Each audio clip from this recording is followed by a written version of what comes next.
I'm Eric Loy, and welcome to Eric Loy Interviews. On this podcast, we talk with folks from the VTuber community on their channels, their talents, their stories, where they come from, and their plans for the future. We're joined by Maria Puddingway. Hello. Hello. Hey, please introduce yourself to everybody. Hi, my name is Maria Puddingway. I play classic RPGs and randomizers over on my Twitch channel. And I am a blue merchant cat girl who specializes in making and selling potions of various types. Well, I tell you, I'm at that age now where I could use a few of those. Well, we sell potions for everyone of any age. Now, I'll check out the catalog a little bit later after I get paid. Oh, you should. It's recently updated for summer 2024. So well, after I get paid, of course. yeah. The types of games that you talk about playing, the randomizers. I see people do that with all sorts of different games. Which games do you use the randomizers on? Typically, I usually do it for RPG games, especially the ones I know. Yeah. Sometimes I branch out a little bit. So games like Link to the Past, the Super Nintendo Final Fantasy games. Currently, we're doing a Paper Mario randomizer, which has been a lot of fun. Yeah. Because that's a game I really don't know too well, and so it's been fun kind of learning that. Yeah, but are there times when you're doing these randomizers where you lock yourself out and you can't finish the game? Yes, it actually happened because when I started the Paper Mario randomizer, I originally did it on a much harder setting. Where like everything was randomized, like so wherever you find like a coin in the world, it could be just any type of item. And without actually knowing the game all that well, I got soft locked really fast because I didn't know what I needed to continue. Oh my gosh. And that was when I was like, yeah, I think I'll try this again on easier setting. You start off, the first coin is the most powerful weapon in the game, and then they just go from there. But sometimes that can happen. Yeah. I did a Final Fantasy IV randomizer once where the very first chest I found probably one of the more powerful weapons in the game. Well, so that was exciting. Was it actually easier at that point, or did the randomization make it even harder?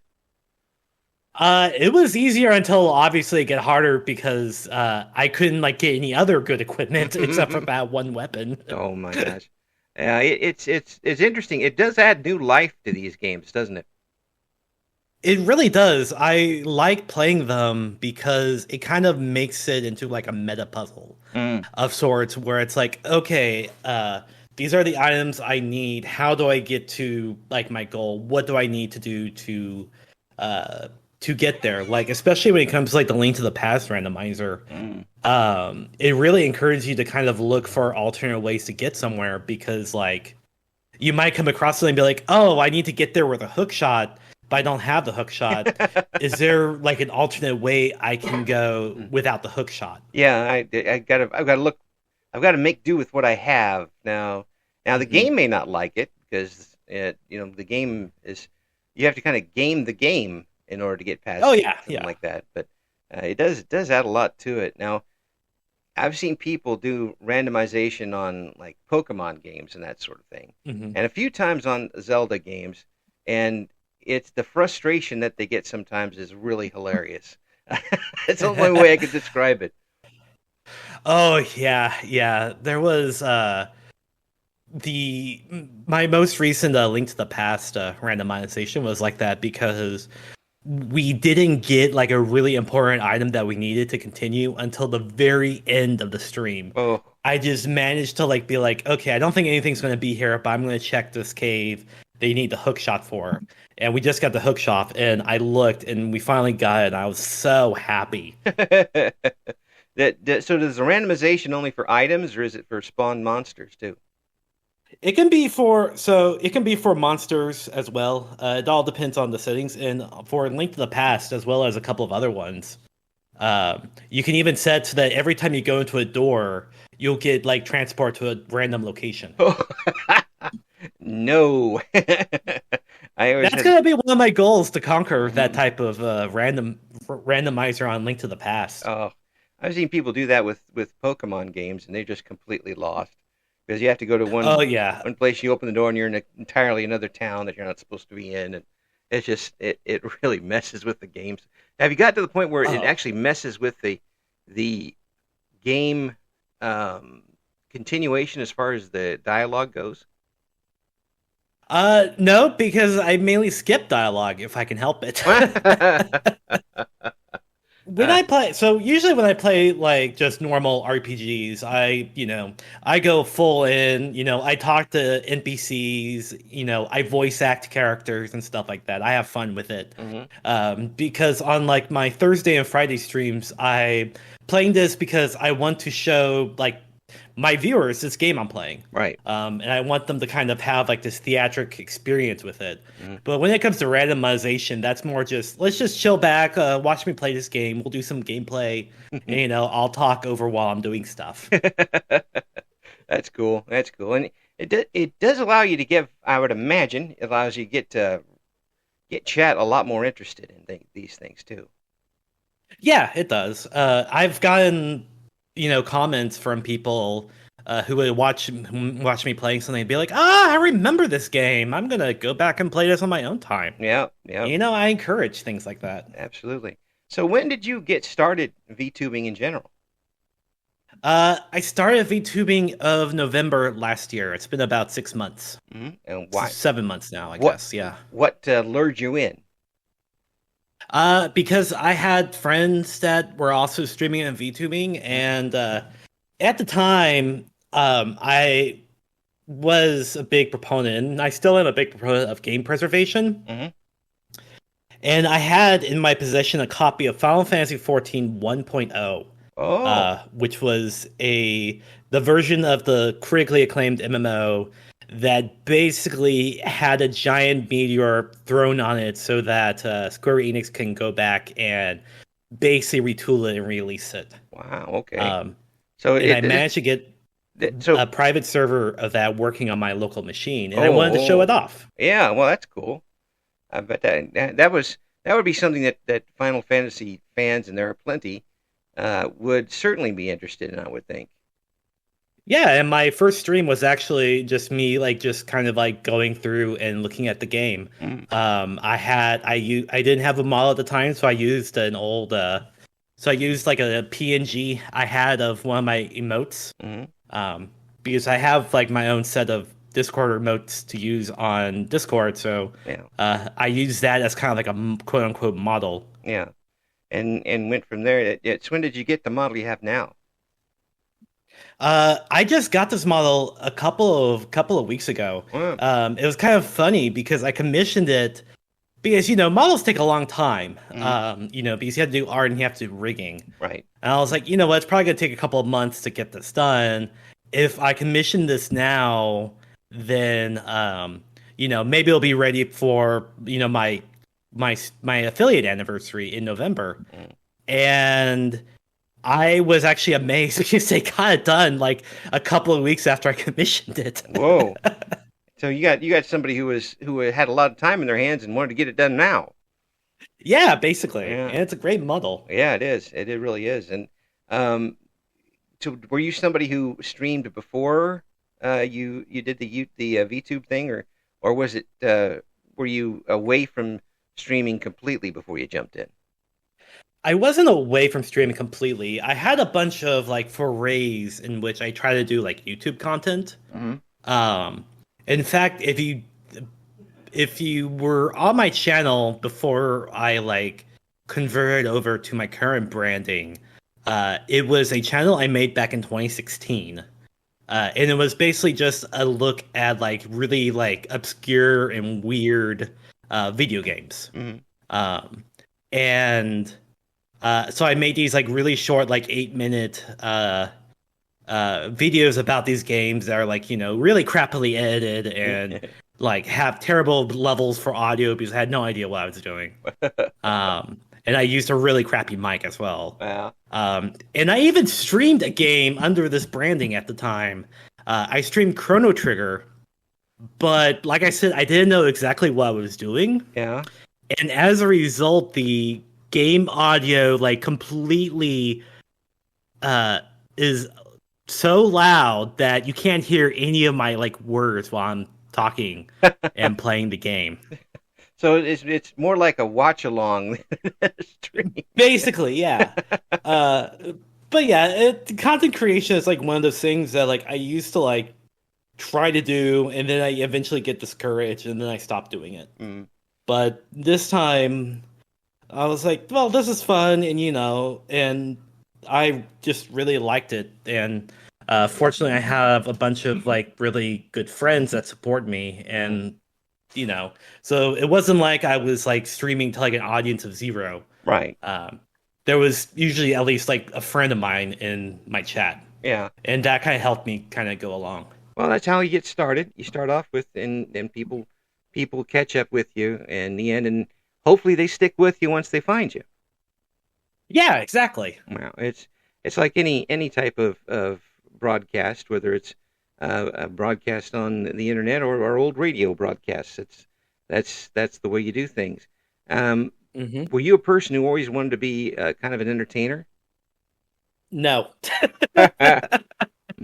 no, I've always wanted to being being an entertainer was not something that was in my bingo card at all, especially as an adult. Yeah. Because I'm always like usually like a really shy, reserved person, Hmm. and like even at my like day job, I like to be like I like to be more in the background working Right. things, Right. rather than like being out front and trying to talk with a lot of people. Yeah. Um, Yeah. It's some folks are just that way. But have you since you started this streaming, have you kind of come out of your shell a little bit in real life? yes, I actually have. Like for instance, I was asked at work. Well, I volunteered to do like a demonstration Mm. at work regarding some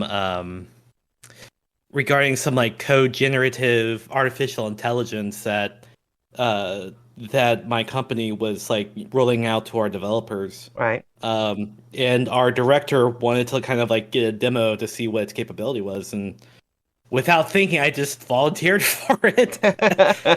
And it ended up just being this thing where I ended up presenting it in front of like 800 people. Ooh. Uh, from that one demo all the way to 800 people. So, Oh, I mean my toes curl when you said that.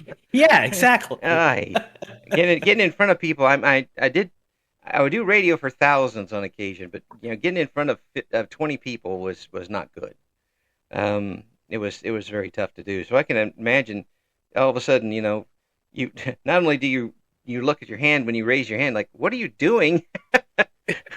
But now, Basically, because at the time when he asked for like a demo, I just thought, oh yeah, I'm just gonna show him like some of the stuff and then go on with my merry day. But apparently, he was impressed enough by how I presented it yeah, that he wanted to use me as kind of like to kind of like like show everyone else like my yeah, demo I gave him. the example of how to do it. So doing that and getting out in front of those people. Um, First of all, how mortified were you? Secondly, did you sleep afterwards?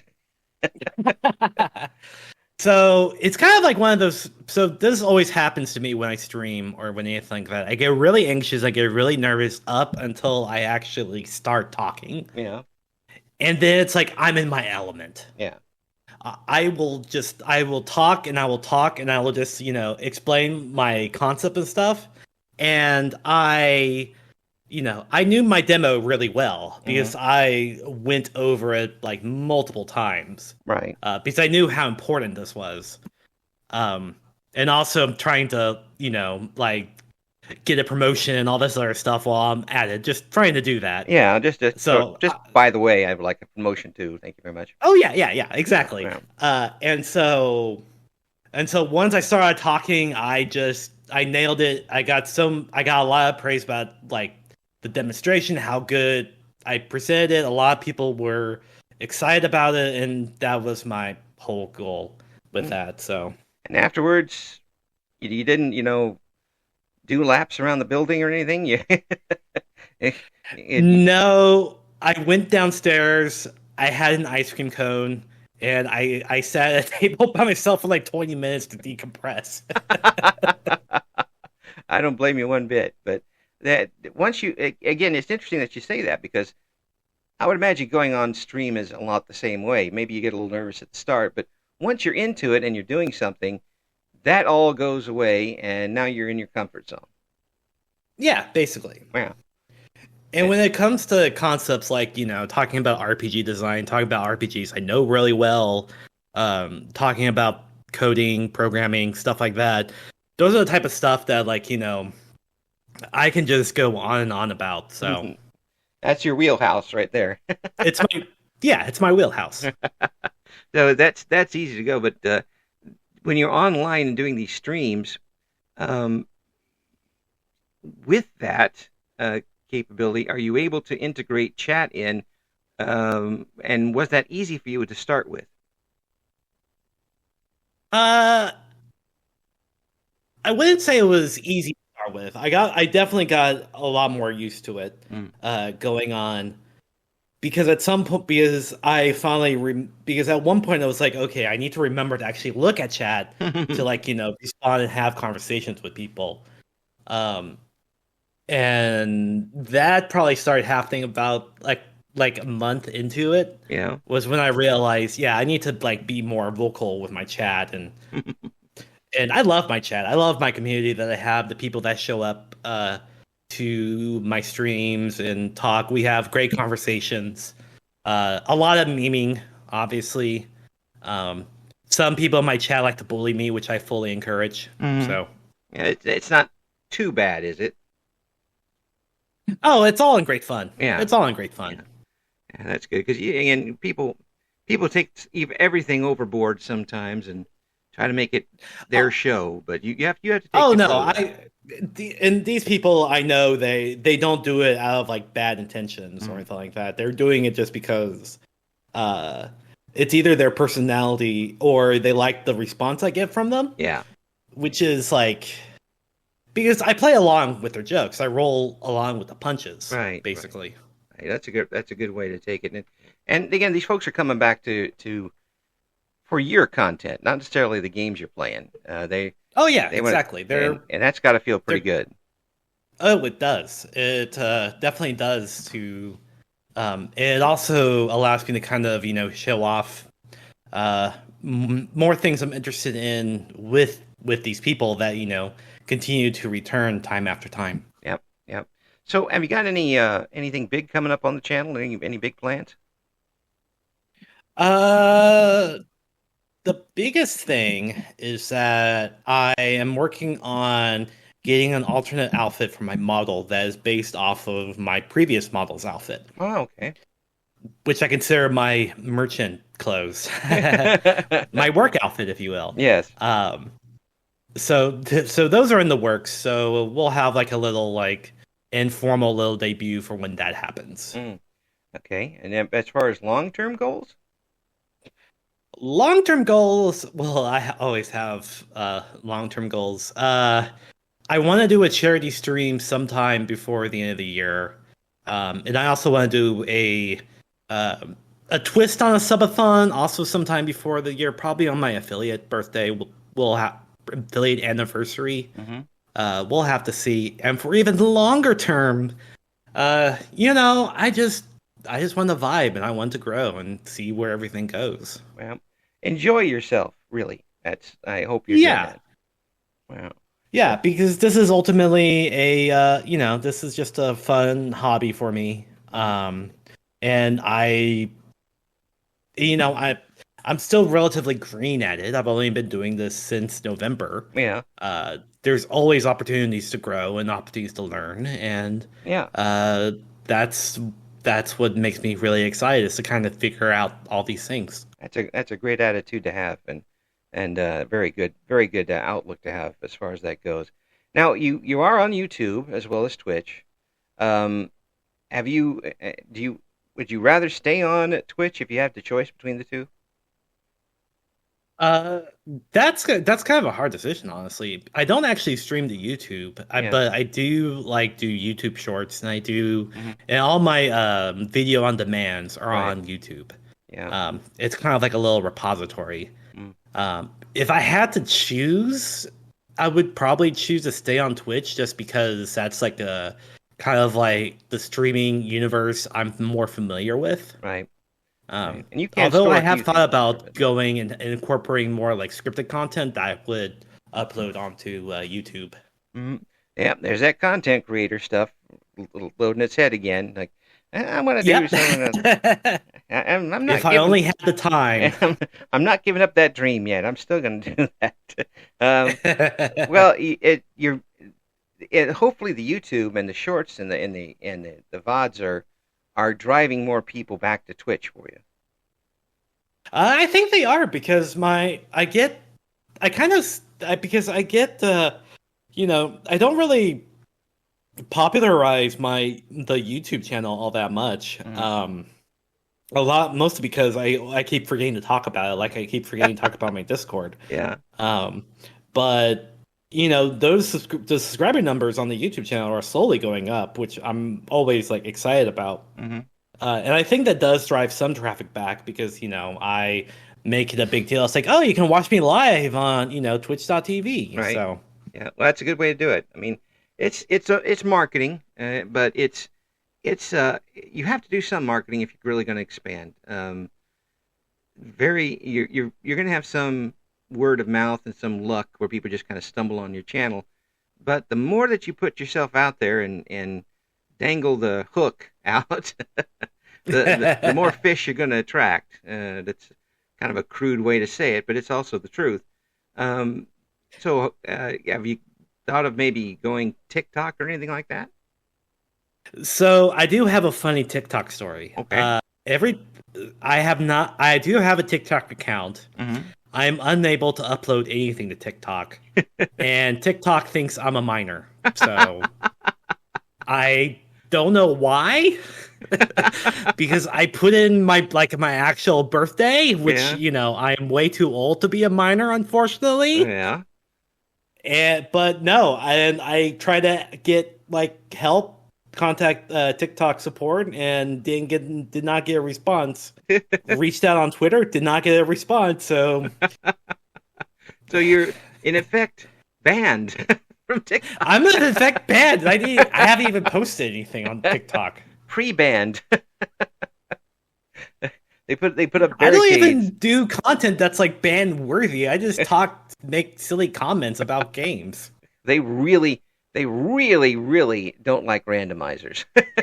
Apparently not. No, That or is, blue cat girls for that matter. yeah, yes, that's blue cat girls and randomizers.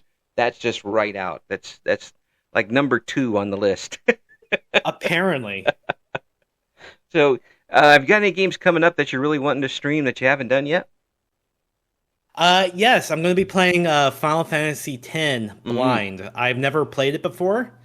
I love the Final Fantasy games, Right. but unfortunately 10 and 13 kind of escaped my view because when they came out, I was busy with other things or whatever, and I just haven't had a chance to play them. So, I know Final Fantasy X is a big one among Final Fantasy fans. Yeah. So I'm really excited to kind of play that blind to kind of, Yeah. get those realistic reactions to things. No backseat driving on this one. And no. So my policy typically is that, on games I know, I don't mind if people backseat Yeah. because I usually because if they have good advice, I'll usually take it. If they don't have good advice, then I'll usually ignore it. Right. But for blind games, my policy is that I am going to you can backseat if I ask for help. Yeah. Yeah. Otherwise, the whole point of being blind is being blind, isn't it? Exactly, and that's what makes it fun to Yeah. kind of figure out things on your own. Yeah. Maybe though you'll find something that they don't know. Yeah, I mean, I know way too many trivia about especially the Final Fantasy games and the early ones, especially. So, Finding something new is probably not going to happen. But anyway, Yeah, yeah. But you don't have the game memorized, is what you're saying. So it's going to be, it's a new experience for you no matter what. It's gonna be a new experience for me, no matter what exactly. Yeah. Yeah. And especially with some of the other playthroughs I've done, like I'll get in like people in my chats who are huge fans of these games I'm playing, and are like, "Oh, you can get like a star piece if you go here." Yeah. And I mean, that's great advice. I like that advice because that helps me kind of learn the game more as well. So. Right. Right. But don't ruin the whole thing. Right now. Exactly. It just depends on like how you go about it, the advice you give, and whether or not you throw a hissy fit if I don't take it or if I ignore it. Why didn't you do that? Fortunately, my community is pretty cool about that, so I'm lucky in that regard. Yep. All they're going to get is jolly stomped if they try that in your community at this point. Well, we're going to have all the links for you on the description for the interview, and I hope that we get you back again soon. It's been great talking with you. And yeah, it's been great talking about you too. Thank you for having me. It sounds like you've got things going in the right direction. Yeah, hopefully that's what I think. We'll talk to you again soon. All right. Thank you very much once again. Thank you for listening to Eric Loy Interviews. Join us again next time when we talk to another member of the always interesting VTuber community.